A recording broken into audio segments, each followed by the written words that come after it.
വൈക്കം സത്യാഗ്രഹം 1924 മാർച്ച് 30 തുടങ്ങി 603 ദിവസങ്ങൾ നീണ്ടുനിന്ന സഹനസമരം അയിത്തോച്ചാടനത്തിനുള്ള പ്രക്ഷോഭങ്ങളുടെ ഭാരതത്തിലെ സമാരംഭമായിരുന്നു.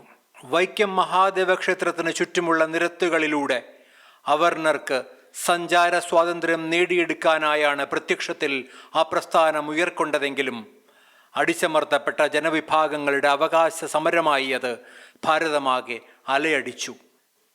ശ്രീനാരായണ ഗുരുദേവന്റെ വീക്ഷണങ്ങളെ പിന്തുടർന്നുകൊണ്ട് സമുദായത്തിലും കോൺഗ്രസിലും നേതൃനിരയിലുണ്ടായിരുന്ന ടി.കെ. മാധവനാണ് വൈക്കം സത്യാഗ്രഹം എന്ന മഹാപ്രസ്ഥാനത്തിന് അടിത്തറ പാകുന്നത്. 1917 തിരുനെൽവേലിയിൽ നടന്ന അഖിലേന്ത്യാ കോൺഗ്രസ് സമ്മേളനത്തിൽ അദ്ദേഹം കേരളത്തിലെ പിന്നോക്കക്കാരുടെ ദയനീയാവസ്ഥ മഹാത്മാഗാന്ധിയെ ബോധ്യപ്പെടുത്തി. നിരന്തരമായ ശ്രമങ്ങൾക്കൊടുവിൽ ടി.കെ. മാധവനും കെ.പി. കേശവമേനോനും അടങ്ങുന്ന നേതൃനിര 1924 ജനുവരിയിൽ കാൽക്കിനാഡയിൽ നടന്ന AICC സമ്മേളനത്തിൽ മഹാത്മാഗാന്ധിയുടെ ആശീർവാദത്തോടെ അയിത്തോച്ചാടന പ്രമേയം അവതരിപ്പിച്ചു. ഗാന്ധിജിയുടെ ആശീർവാദം എന്നത് അക്കാലത്ത് അയിത്തോച്ചാടനമെന്ന മഹാപ്രസ്ഥാനത്തിന് തുടക്കം കുറിക്കാൻ അവശ്യം വേണ്ട ജീവശ്വാസമാവുകയായിരുന്നു. തുടർന്ന് 1924 ജനുവരി 24 എറണാകുളത്ത് സമ്മേളിച്ച KPCC അയിത്തോച്ചാടന പ്രസ്ഥാനത്തെ മലയാളത്തിൻ്റെ മണ്ണിലേക്ക് പകർത്താൻ തീരുമാനിച്ചു. ടി.കെ. മാധവനും കെ.പി. കേശവമേനോനും കുറൂർ നീലകണ്ഠൻ നമ്പൂതിരിപ്പാടും അടങ്ങുന്ന നേതൃത്വം പ്രക്ഷോഭത്തിൻ്റെ വേദിയായി വൈക്കത്തെ ക്ഷേത്ര പരിസരം തിരഞ്ഞെടുത്തു. 1924 ഫെബ്രുവരി 28 ഇന്ത്യൻ നാഷണൽ കോൺഗ്രസിൻ്റെ നേതൃത്വത്തിൽ വൈക്കത്ത് ഒരു വലിയ പൊതുസമ്മേളനം നടന്നു. തുടർന്ന് 1924 മാർച്ച് 30 ചരിത്രപ്രസിദ്ധമായ വൈക്കം സത്യാഗ്രഹം ആരംഭിച്ചു.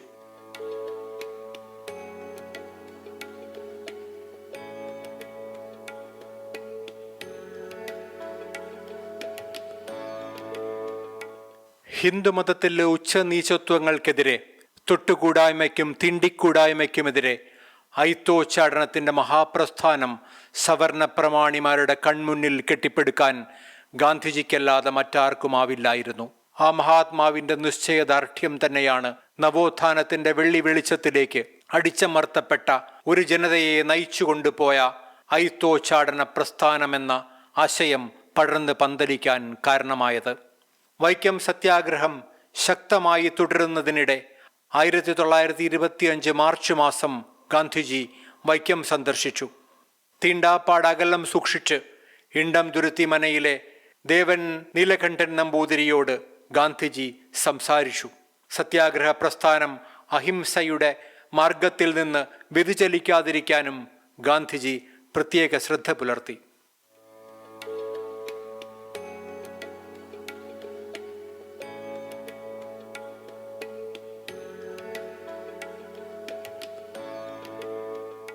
മലയാളിയുടെ നവോത്ഥാന ചരിത്രത്തിലെ സൂര്യ തേജസ്സാണ് ശ്രീനാരായണ ഗുരുദേവൻ.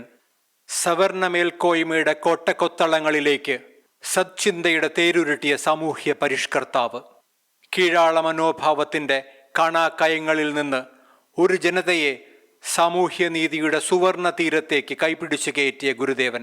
വൈക്കം സത്യാഗ്രഹത്തിൻ്റെ തറക്കല്ലിടാൻ ടി.കെ. മാധവന് പ്രചോദനമായത് ശ്രീനാരായണീയ ദർശനങ്ങളാണ്.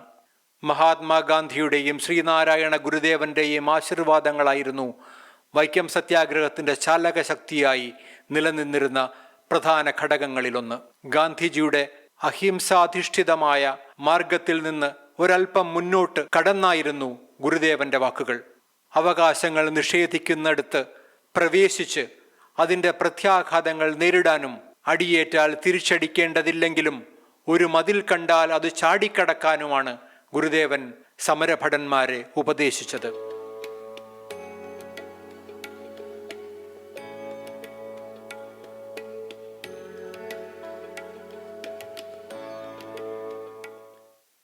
വൈക്കം സത്യാഗ്രഹത്തിൻ്റെ സംഘാടക സ്ഥാനത്ത് ആദ്യം പരാമർശിക്കേണ്ടത് ടി.കെ. മാധവന്റെ പേരാണ്. ശ്രീനാരായണ ഗുരുദേവന്റെ അനുഗ്രഹാശിസ്സുകളോടെ ടി.കെ. മാധവൻ നടത്തിയ ശ്രമങ്ങളാണ് AICC അംഗീകരിച്ച ഐത്തോച്ചാടന പ്രമേയത്തിലേക്കും തുടർന്ന് നടന്ന വൈക്കം സത്യാഗ്രഹത്തിലേക്കും ഇന്ത്യൻ നാഷണൽ കോൺഗ്രസിനെ കൊണ്ടുചെന്നെത്തിച്ചത്. കോൺഗ്രസിൻ്റെ ദേശീയ നേതാക്കളുമായി അടുത്ത പരിചയം സൂക്ഷിച്ചിരുന്ന ടി കെ മാധവൻ നവോത്ഥാന പ്രസ്ഥാനങ്ങൾക്ക് പകർന്ന ഊർജം എന്നും സ്മരിക്കപ്പെടേണ്ടത് തന്നെയാണ്.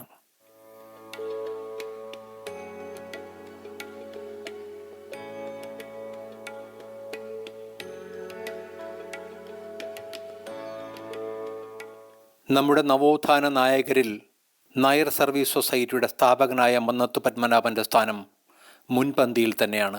വൈക്കം സത്യാഗ്രഹത്തിലും മന്നത്തു പത്മനാഭൻ നിസ്തുലമായ പങ്കാണ് വഹിച്ചത്.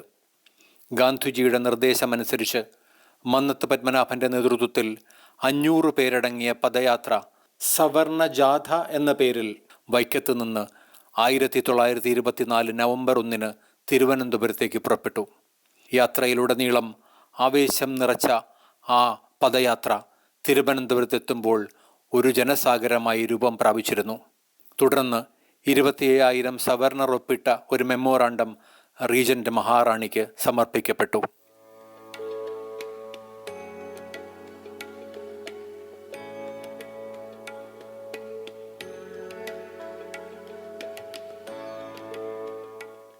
പാലക്കാട്ടെ തരൂർ ഗ്രാമത്തിൽ ജനിച്ച കെ.പി. കേശവമേനോൻ സത്യാഗ്രഹത്തിൻ്റെയും നിസ്സഹകരണ പ്രസ്ഥാനത്തിൻ്റെയും കേരളത്തിലെ വക്താവായിരുന്നു.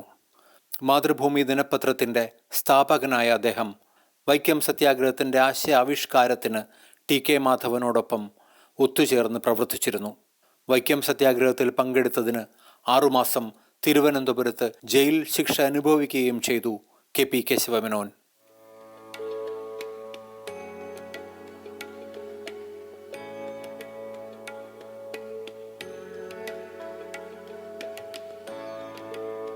ആത്മാഭിമാന പ്രസ്ഥാനവും ദ്രാവിഡ കഴകവും സ്ഥാപിച്ച തന്തൈ പെരിയോർ എന്ന ഇ.വി. രാമസ്വാമി നായ്ക്കർ ഭാരതത്തിലെ അറിയപ്പെടുന്ന സാമൂഹിക പരിഷ്കർത്താവായിരുന്നു.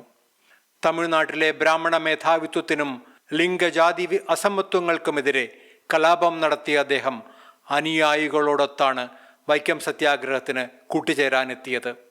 അദ്ദേഹത്തിൻ്റെ ശക്തമായ പ്രസംഗങ്ങൾ സത്യാഗ്രഹത്തിൻ്റെ ഗതി തന്നെ മാറ്റിമറിക്കാൻ പോന്നതായിരുന്നു. അപകടം മനസ്സിലാക്കിയ അധികാരികൾ സ്ഥലത്ത് നിരോധനാജ്ഞ പ്രഖ്യാപിച്ചു. ഇ.വി. രാമസ്വാമി നായ്ക്കർ അറസ്റ്റ് ചെയ്യപ്പെട്ടു.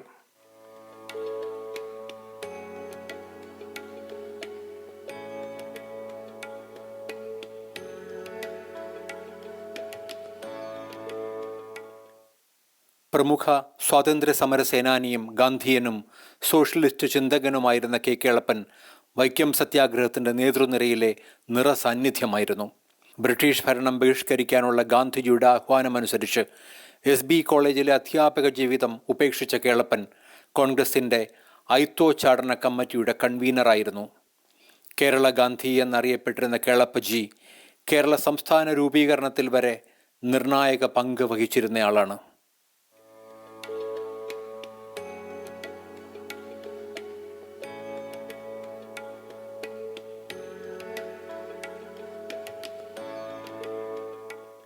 ചെങ്ങന്നൂരിൽ ജനിച്ച ബാരിസ്റ്റർ ജോർജ് ജോസഫ് സ്വാതന്ത്ര്യ സമര സേനാനി, ഗാന്ധിജിയുടെ യങ് ഇന്ത്യ പത്രത്തിൻ്റെ പത്രാധിപർ എന്ന നിലയിലെല്ലാം പ്രശസ്തനായിരുന്നു.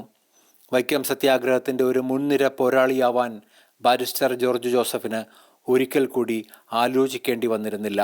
അദ്ദേഹം സത്യാഗ്രഹവുമായി ബന്ധപ്പെട്ട് ജയിലിലടയ്ക്കപ്പെട്ടു. പിന്നീട് തിരുവിതാംകൂറിലെ നിവർത്തന പ്രക്ഷോഭത്തിൻ്റെ ശില്പികളിൽ ഒരാളായി മാറി ബാരിസ്റ്റർ ജോർജ് ജോസഫ്.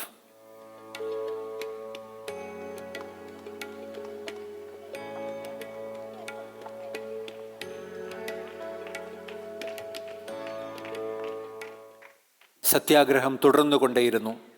സമാധാനപരമായ പ്രക്ഷോഭമായിരുന്നെങ്കിലും അതിനെതിരെ മർദ്ദനമുറകളുടെ വേലിയേറ്റങ്ങളുണ്ടായി. ആമച്ചാടിത്തേവൻ്റെയും രാമനിളയതിൻ്റെയും കണ്ണുകൾ പൊട്ടിപ്പോയത് ബലം പ്രയോഗിച്ച് ആ കണ്ണുകളിൽ ചുണ്ണാമ്പ് എഴുതപ്പെട്ടതിനെ തുടർന്നായിരുന്നു. കൊടിയ മർദ്ദനത്തിൻ്റെ ഒടുവിൽ കൊല്ലപ്പെട്ട ചിറ്റയിടത്ത് ശങ്കുപിള്ളയായിരുന്നു വൈക്കം സത്യാഗ്രഹത്തിലെ ആദ്യ രക്തസാക്ഷി. സഹനസമരത്തിൻ്റെ സ്ഥായീഭാവമായ അഹിംസയും അക്രമരാഹിത്യവും വല്ലാതെ പരീക്ഷിക്കപ്പെടുന്നു എന്ന് സത്യാഗ്രഹികൾക്ക് പോലും തോന്നിത്തുടങ്ങിയപ്പോഴാണ് ഗാന്ധിജി വൈക്കത്ത് എത്തിച്ചേരുന്നത്.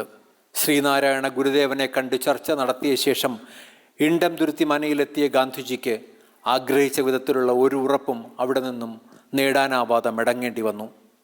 തുടർന്ന് തിരുവിതാംകൂർ പോലീസ് കമ്മീഷണറായിരുന്ന WH പീറ്റ് മുഖേനയാണ് ഒരു ഒത്തുതീർപ്പിൻ്റെ സാധ്യതയിലേക്ക് എത്തിച്ചേരുന്നത്. നിരോധന ഉത്തരവുകൾ പിൻവലിക്കാമെന്നും കിഴക്കുവശത്തൊഴികെയുള്ള നിരത്തുകൾ തുറന്നു കൊടുക്കാമെന്നും അധികാരികളും സത്യാഗ്രഹം അവസാനിപ്പിക്കാമെന്ന് ഗാന്ധിജിയും സമ്മതിച്ചു. 1925 ഒക്ടോബർ 8 സത്യാഗ്രഹം അവസാനിപ്പിക്കാൻ ഗാന്ധിജി നിർദ്ദേശിച്ചു. അയിത്തോച്ചാടനത്തിലേക്കുള്ള യാത്രയിലെ നാഴികക്കല്ലായും ക്ഷേത്രപ്രവേശനത്തിലേക്കുള്ള വലിയൊരു കാൽവയ്പായും അറിയപ്പെടുന്ന വൈക്കം സത്യാഗ്രഹം സാമുദായിക സൗഹാർദ്ദത്തിന് നൽകിയ സംഭാവനകൾ അവിസ്മരണീയമാണ്. ഭാരത ചരിത്രത്തിൽ തങ്കലിപികളിൽ എഴുതപ്പെട്ട ആ ചരിത്ര സംഭവത്തിൻ്റെ നാൾവഴികളിൽ ഒപ്പം നടന്ന ഓരോരുത്തരോടും നമുക്ക് നന്ദിയുള്ളവരാവാം.